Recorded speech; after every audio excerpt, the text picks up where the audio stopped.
Pessoal, olha eu aqui, Nelson Gaspar. Boas. Olha, provavelmente você me conhece do outro meu canal. Na verdade, eu tenho três canais que eu apareço, ok? Então, provavelmente você me conhece do outro meu canal, o canal principal, Nelson Gaspar, Conhecimento é Poder, que é o meu canal sobre marketing, empreendedorismo, finanças, inteligência artificial, guide na internet, essas coisas todas, ok? Pessoal, só que tirando essas questões de trabalho e questões de tecnologia, né, que é o que eu estudei, né, fiz o ITEU e tudo mais, depois estava no Isotic, tirando essas questões de trabalho e tecnologia, uma coisa que eu sei falar muito bem, que eu conheço muito bem, que eu gosto muito, um assunto que eu amo muito é futebol, pessoal. Pá, eu amo muito, amo de paixão. Eu acho que se for contar em conhecimento, em coisas que eu sei, depois dessas coisas de trabalho e acadêmica, é futebol. Desde pequeno que em rodas que eu sento, o assunto, depois de tudo, é futebol. E eu posso ficar horas e horas em uma conversa sobre futebol. Então, por isso eu decidi criar também esse canal aqui. Eu na roda, tipo, no bairro onde eu vivia anteriormente, eu tinha sempre uma roda onde eu, tipo, por semana, algumas vezes, tipo, quando tinha clássico, bons jogos da Champions, né, que a gente se reunia, mesmo no salão, quando eu vou fazer o cabelo, ainda vou lá fazer o cabelo. E aí o assunto sempre é isso. E uma coisa que eles lá perceberam é que eu sou muito bom nisso, tanto é que muitas das previsões que eu já fiz com eles, ok? Tipo, eles apostam, ok? Muitas das previsões que eu já fiz com eles sobre um jogo, muitas delas entraram, funcionaram e muitos já ganharam as fichas ou já a ficha já entrou com ideias minhas, análises minhas, ok? Então, poxa, eu falei, pô, por que não partilhar também esse tipo de coisas no YouTube? Visto que aqui no YouTube ainda tem carência de criadores de conteúdo de desporto angolano, ok? Quer dizer, criador angolano de desportos, ok? Tem escassez, então por que não ser um dos também, ok? Está partilhando o que eu sei aqui com vocês. E em véspera de Mundial, pessoal, o primeiro vídeo que eu decidi criar, eu tô gravando madrugada do dia 10, Mundial começa já amanhã, dia 11, mas o vídeo vai sair hoje dia 10, ok? Sem perfumaria, sem muita coisa, vai sair mesmo já assim, a bruto, conforme eu tô gravando. Então eu disse, em vez de parar de Mundial, por que eu não começar o canal com um vídeo falando sobre os possíveis vencedores desse Mundial e eu explicar por que eu acho isso para cada equipe. Então eu vou fazer aqui um top 3, ok? Um top 3, onde eu vou falar aqui, ou vou tentar prever aqui, os três possíveis campeões deste Mundial e vou explicar o porquê, ok? Então, se você gosta, pessoal, não me deixe aqui sozinho. Talvez esse vídeo não tenha nenhuma visualização, porque esse canal é novo, é ok? Criei mesmo ontem. Talvez não tenha nenhuma visualização até que comece o Mundial. Talvez possa ter visualizações, sei lá, durante o decorrer do Mundial ou pós-Mundial, mas que seja. Eu, na verdade, esse canal vai ser meio que um hobby para mim estar falando sobre algo que eu gosto muito. Então, pessoal, se eu não tiver muitas views, que seja para mim, vou continuar trazendo aqui vídeos. E se você gostar de algum vídeo, se você gostar da minha proposta aqui no canal, se inscreva aqui no canal, curta e deixa um comentário se você me conhece de algum outro sítio. Eu comecei dizendo sobre outros meus canais, mas se você já me conheceu ou me conhece de algum outro sítio, comente aqui. Vai ser muito bom eu trocar essa ideia com você aqui nos comentários, ok? Então, hoje o primeiro vídeo vai ser sobre esses três possíveis campeões desse Mundial. Claramente que existem surpresas, assim como já houve na Premier League quando o Leicester City ganhou. Então, acontece surpresa em qualquer campeonato, ok? Eu digo sempre que o futebol é o desporto do possível. Tudo é possível, ok? Tudo. Leicester ganhou, provou que tudo é possível, ok, pessoal? Então, vamos lá. Se você concordar ou discordar com alguma equipe ou alguma análise que eu fizer aqui, também deixa aqui nos comentários. Pessoal, então vamos lá. Meu top 3 para esse Mundial. Vamos lá. Eu vou fazer o top 3, vou explicar motivos e motivo pelo qual também se calhar uma outra equipa não esteja. E depois eu vou explicar para as três equipas porque eu acho que tem muita chance, diferente das outras equipas, de ganhar este Mundial que começa já amanhã, ok? De 2026. Então, pessoal, vamos lá.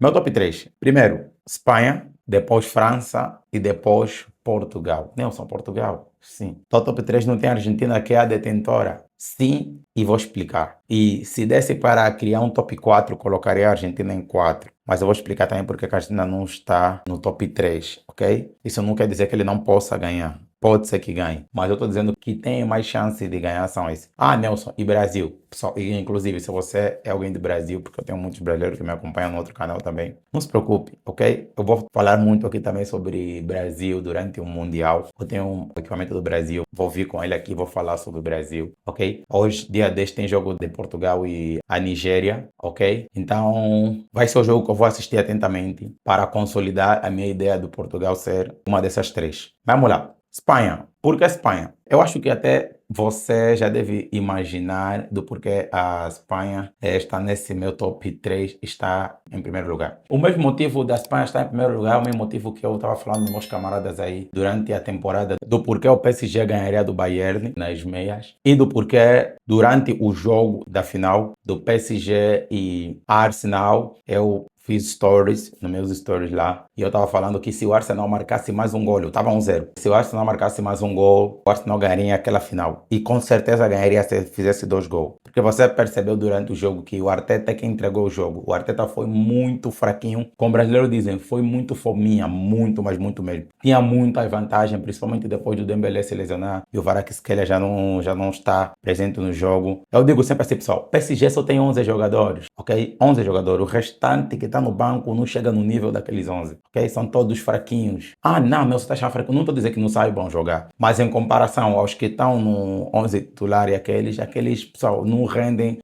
nem metade do que os titulares rendem. Então, o PSG basta saírem os titulares, pessoal, tudo que entrar aí é um jogador comum, ok? Barcola, o que recebeu o feitiço de falhar, aquele não se fala. Vamos lá. Então, qual o motivo, então, da Espanha eu considerar a número 1 nesse quesito? É que, pessoal, nas equipes atuais do Mundial, não tem uma equipa mais compacta do que a Espanha, ok? Pessoal, vamos lá. Na baliza, tem grandes guarda-redes, ok? O Unai Simón, também é muito bom guarda-rede, apesar de que não é excelente, mas é um muito bom guarda-rede também. Ainda tem o do Barça, Juan Garcia lá. Ainda tem o Raya, que também é relativamente bom, ok? Não é tudo isso, mas é relativamente bom. Então na baliza está muito bom. E na defesa, pessoal, vamos lá, seja sincero. Das seleções que tem melhor defesa, a Espanha está inclusa nisso, ok? Você me falar, ah não, quem que eu usaria como exemplo? Fala França, que seja, ah não, mas França tem o Upamecano, tem que, pessoal, o Upamecano não chega no nível, ok? Vou te dizer mesmo, tecnicamente, o Upamecano não chega no nível do Cubarsí, tecnicamente. Ok? De raça, de jogo físico, você até pode discutir, ok? Mas tecnicamente não chega. Esquece, ok? Então, Espanha é das seleções com melhor defesa que tem, ok? No meu campo, só não se fala, no meu campo, talvez quem compita com a Espanha seja Portugal, talvez Alemanha, talvez, mas talvez Portugal. A Espanha tem o melhor meio campo de todos. Mesmo que sair um titular, entra uma fera. Por exemplo, se sair um Rodri, pessoal, o Zubimendi é grande jogador. Mudou o patamar do Arsenal. Se sair o Rodri, Zubimendi está lá, ok? Ah, vai sair o do PSG, o Ruiz. Pessoal, o Gavi consegue fazer aquele trabalho de ser aquele médio de box to box. Ele consegue, ok? O Gavi consegue ser esse médio, ok? No Pedri, talvez não tenha alguém que chega no nível dele de criação, talvez, ok? Mas ainda assim conseguem dar jeito. Então, meu campo é excelente. Ok, e ataque, tem o Oyarzabal, que se calhar é o elo meio que fraco do ataque, mas o Oyarzabal sabe usar muito bem o que ele tem de melhor, que é, ele não é um jogador fisicamente um ponta de lance, ok? Não é o último homem lá no ataque, não é fisicamente isso, mas ele tecnicamente é muito bom. Se eu falar dos avançados, tecnicamente se calhar ele é o melhor do que tem nesse Mundial, ok? Então ele sabe usar muito bem essa característica dele, de vir para trás, pegar e ainda fazer assistência para os outros e aparecer na área atrasado, ok? Aparecer atrasado e fazer uma das suas. Então é muito bom. E fora deles terem em cada sessão bons jogadores, é que eles sabem jogar a equipe, ok? Isso é que é a compactação que eu estou me referindo aqui, ok? Essa é a compactação, inclusive essa compactação que falta na França, que vamos falar de seguida. Por que a França? Bom, primeiro é que já há 3 mundiais que eles são favoritos. 2018 que eles ganharam, 2022 que eles quase ganharam e ainda tem talento suficiente para chegar na final, ok? Veja, aumentou o Désiré Doué, Dembélé se transformou no jogador que ele nunca foi, no Barcelona se transformou nesse jogador e tantos outros jogadores que vieram são novos que têm talento, ok? Mas o ponto fraco da França, que eu acho que é o ponto fraco do Brasil também, meio campo. criatividade no meu campo, principalmente. Porque, pessoal, quem faz a ligação entre a defesa e o ataque é o meu campo. E se a bola não conseguir sair bem jogada da defesa para o ataque, aí é um problema. Por isso é que a França, pessoal, ele joga no longo, porque a França sabe que ele tem não vou dizer que quatro, né, mas eles jogam com quatro, o Dembélé joga às vezes atrás e tudo mais, mas eles têm um tridente muito bom, ok? Independente se colocarem Dembélé na esquerda, Mbappé no centro e Olise na direita, ainda assim vai ser muito bom. Se usarem como jogaram no último jogo, onde usaram Desiré, usaram o Mbappé, Olise e o Dembélé, ainda assim tiveram um poder de fogo muito bom. O problema deles mesmo é o meu campo, é a ligação entre a defesa e o ataque. Ainda mais quando as defesas dele não são muito tecnicistas, do tipo, o Upamecano... Pessoal, é difícil o Upamecano fazer um lance longo muito bom, do tipo, tá na defesa e conseguir tirar uma bola bem saída pro ataque, conforme o Cubarsí muitas vezes faz. Até mesmo o Gerard Martin do Barcelona, que agora é central, faz muito bem também essa ligação, ok? O Upamecano é difícil conseguir fazer isso, ok? Muito difícil conseguir fazer isso. Koundé também muito difícil conseguir fazer isso. O Koundé procura jogar o mais simples possível, se você perceber, ok? Procura jogar o mais simples possível. Então, Hernandes, ok, ele é um pouquinho mais tecnicista, ele e o irmão dele, o Lucas, são muito bons nessa questão. Mas, pessoal, eu meto ele em segundo lugar, mais pela vantagem ofensiva do que realmente pelo conjunto, ok? Meto eles à frente mais pela vantagem ofensiva. Essa é a mesma vantagem ofensiva que o Bayern teve durante a época, ok? Pessoal, verdade seja dita, Bayern teve o melhor trio da época passada, 2025-26, ok? Não teve um meio campo muito bom, sim. Não teve uma defesa muito boa, ok. Mas teve o melhor tridente. Por quê? Rafinha passou mais tempo lesionado do que outra coisa. O velhinho, Lewandowski, já estava mesmo descartado, ok? E Amalho quase jogou sozinho durante a época, ok? E no Real Madrid, não houve entrosamento, ainda mais quando não se definiu realmente qual seria o tridente, porque o Rodrigo, outrora, estava mais banco do que outra coisa, e quando voltou a jogar se lesionou. Então, Real Madrid praticamente que não teve tridente. Liverpool foi um fiasco. Inclusive, sobre o fiasco do Liverpool, foi uma coisa que eu previ no ano passado, no início da época, lá no salão onde eu corto o cabelo. E o camarada, hoje em dia, conseguiu me falar, poxa, você é fodido, você é gênio. Eu falei, não, até nem ser gênio. Só uma equipa que precisa contratar metade de titulares é porque essa equipa não vai ter um bom rendimento. Eu digo sempre, melhorar não é trazer metade da equipa titular. Melhorar é trazer um ou dois titulares. E se tiver que trazer mais, que traga suplentes. Aqueles que vão entrando para se entrosarem, se adaptando, para talvez no futuro substituir alguém,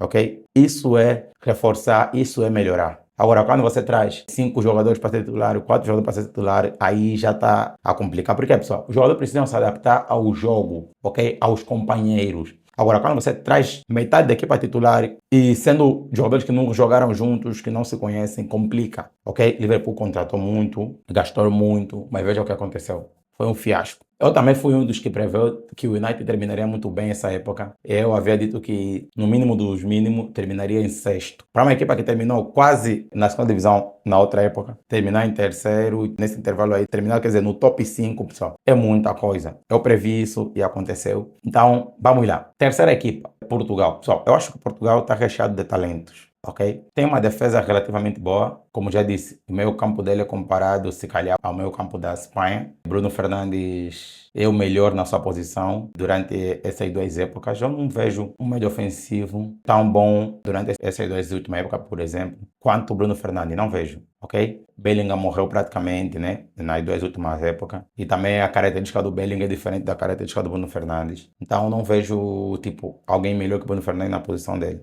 ok? Agora, na posição do Vitinha, como os brasileiros dizem, volante, Pedri é melhor que Vitinha, pessoal. Isso até nem teria discussão, ok? Tipo, o que o Pedri proporciona no jogo é muito mais do que o Vitinha proporciona. Não estou falando que o Vitinha é mau jogador, não. Depois do Pedri segue ele. E a vantagem é mínima. Ok? Só a influência do Pedri no jogo é muito diferente da influência do Vitinha. Tanto é que se vocês perceberem no jogo entre o PSG e o Barcelona aqui, inclusive o PSG ganhou, o Vitinha só jogou depois do Pedri sair, ok? E não só, mesmo no jogo do Arsenal, se você perceber, o Vitinha quase não jogou. Em muitos momentos que o PSG passa sufoco, o Vitinha praticamente não joga. Você me fala, Nelson, então o PSG passa sufoco porque o Vitinha não joga. Não. Não é isso, ok? É que quando o jogo não está favorável, o Vitinha mesmo não consegue aparecer. Vamos ver no Mundial, você vai ver, ok? Ele é muito bom jogador, mas lhe falta impacto, mais impacto ainda. Ok? É esse impacto que o Pedri consegue trazer, ok? O Pedri, eu lhe meto na categoria de gênio, ok? No futebol, ele mete na categoria de gênio. E o Vitinha, ele mete na categoria de excelente, ok? De craque, não, excelente, não, craque mesmo. Craque é acima do excelente. Craque mesmo, ok? Mas Pedri é gênio, pessoal, esquece isso. Então, mulher, não é fanatismo, não. É verdade que eu estou dizendo aqui e você está aberto lá a discordar. Vamos lá, qual é o problema do Portugal? Sim, você vai me falar, mas não tem ninguém que possa substituir o Ronaldo. Talvez eu concorde. Mas vamos lá. Pessoal, o mesmo é válido para a Argentina. Eu acho que as únicas formas do Portugal e da Argentina ganharem é o Messi e o Ronaldo entenderem que agora já não é o momento deles. Agora é o momento de eles. Sempre os outros jogaram para eles, não é? Mas agora é o momento deles apoiarem os outros. Do tipo, eu acho que a gente não vai conseguir ter um bom Mundial se o Messi sentar e decidir assim. Lautaro, Julián, agora é com vocês. Eu vou estar aqui no meu campo ofensivo, ok? Como camisa 10 que seja, criando e vocês fazendo. Claro que eu vou marcar quando aparecer tarde na área, quando tiver bola parada, claro. Mas o Messi já não precisa carregar aquilo nas costas. Se vocês perceberem no último Mundial, o Messi carregou sim, mas com a ajuda de quem? De Di Maria. E olha, a Argentina já não tem um Di Maria que vai correr aquilo que o Di Maria corria, ok? Aquele miúdo Thiago Almada, só o Thiago Almada não é jogador do nível de mudar o jogo. Não é. Ele é até bom jogador sim, mas não é desse nível. Tanto é que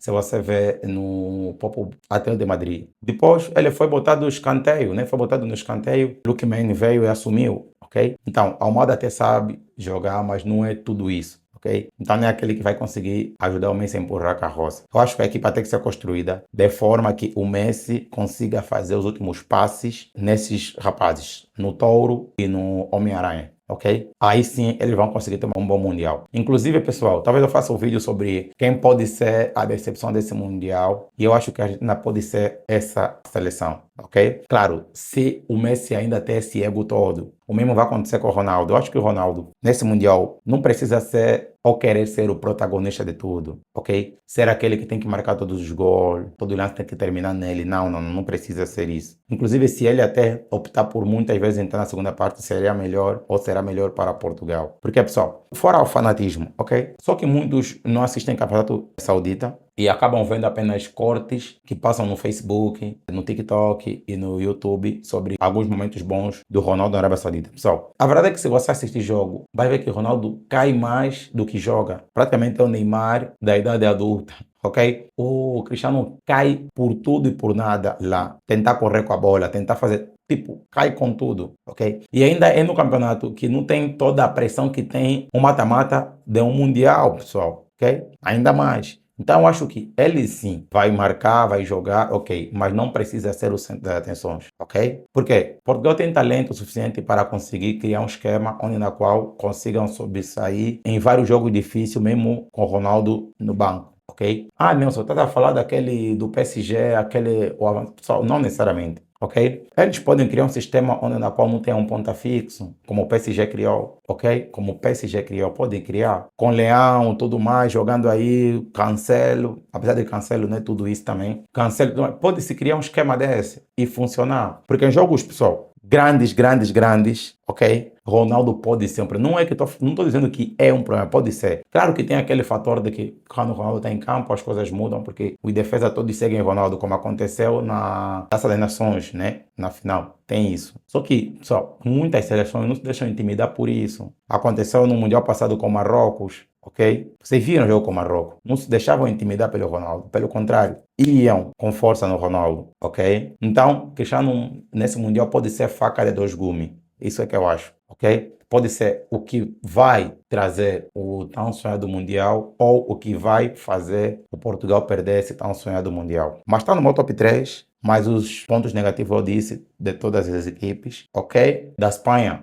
Não falaste, não. Pode ser um tentando se mostrar mais do que o outro, conforme acontece com o Real Madrid. Do tipo, Yamal tentar forçar a bola de ouro e tentar se mostrar mais. Ou o Nico Williams mostrar que a época que ele teve ruim foi só uma coisinha, que agora no Mundial tem tudo para dar certo. Pode ser esses egos que lhe levem à ruína. ok? Pode ser esse ponto fraco. O restante todo esse ponto fraco deles, pessoal. Se você concorda comigo, aqui nos comentários, ok? Se você não concorda, também deixa aqui nos comentários. Fala, Nelson, viajaste aí, não concordo. Eu acho que na verdade seria isso ou isso. Pessoal, futebol não é algo totalmente previsível, então é normal que eu cometa alguns erros e você também cometa, ou você acerte e eu também possa acertar, ok? Por isso é que nas apostas não existe minha ficha já entrou. Deixa jogar primeiro, porque esse é o futebol. E essa é a magia do futebol, ok? O imprevisível. É essa a magia do futebol. É isso que faz o futebol ser o desporto rei, ok? E, pessoal, curta, se inscreva no canal, ok? E tem mais vídeos vindo. Vou estar trazendo aqui no canal notícias, análises. Só. A minha análise é mais tática do que outra coisa. Eu sou mais tático do que apenas desempenho de jogador, ok? Então, tem análises, muita análise tática. Vai ter aqui informações também, ok? Daqui a pouco eu vou fazer transferências também, ok? Daqui a pouco começar as transferências novamente, vou falar. E vai ter, claro, como esse vídeo foi, opinião minha, ok? Então vai ter muitas opiniões minhas